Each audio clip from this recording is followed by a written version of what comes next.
Hi, my name is Jessica Lee, and today I'll be talking about ethics and social responsibility.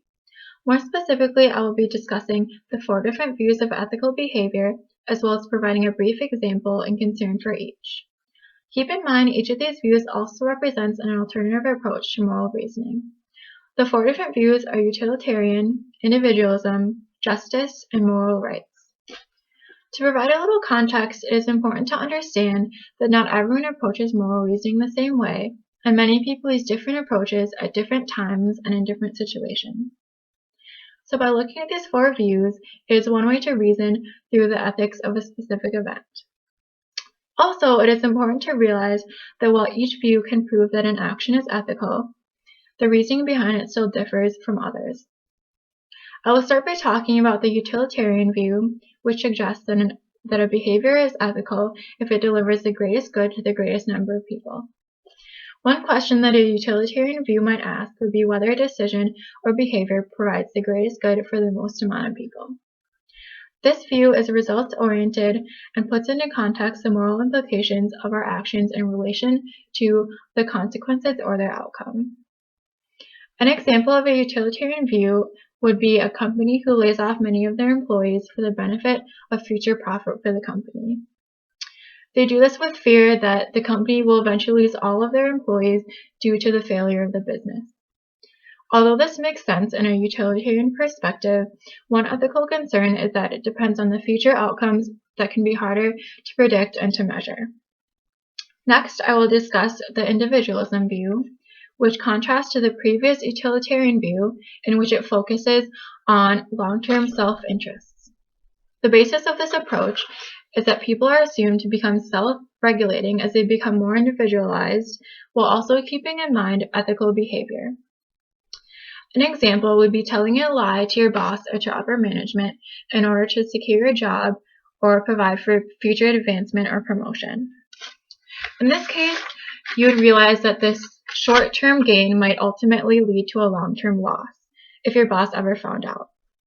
From this reasoning, it is clear that there is an individualism view toward ethical behavior, and this would deter you from lying in the first place or going through with the lie.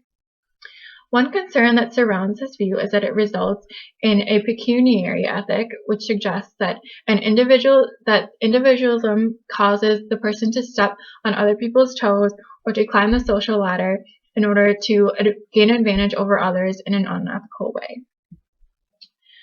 The next view is the justice view, where ethical behavior is defined as when people are treated fairly by legal standards. It serves as a judge to the ethics of decisions based on its effect on others. There are 4 types of workplace justice, which are procedural, distributive, interactional, and communicative. Procedural justice deals with the fairness of policies and how they are equally distributed depending on the event.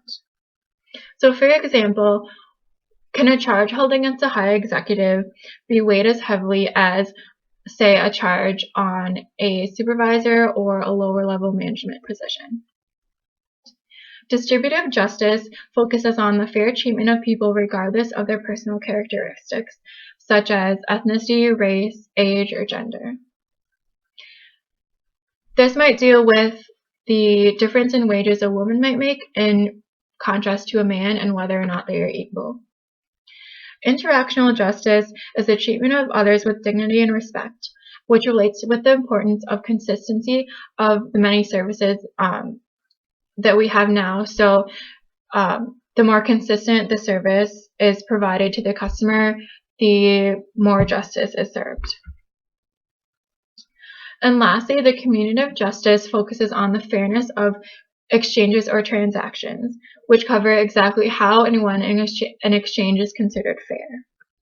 Overall, the justice view highlights the ethical reasoning behind emphasizing fairness and equality, but there is no type of justice that is supreme over the others.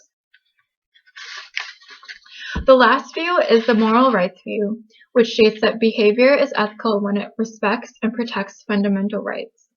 This view states that all people have the right to life, liberty, and fair treatment under the law.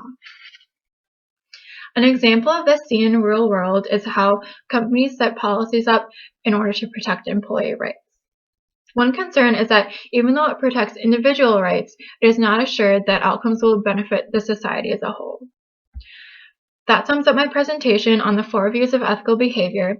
I hope that you become more familiar with each of the views and how they can be seen in the real world. Thank you for watching.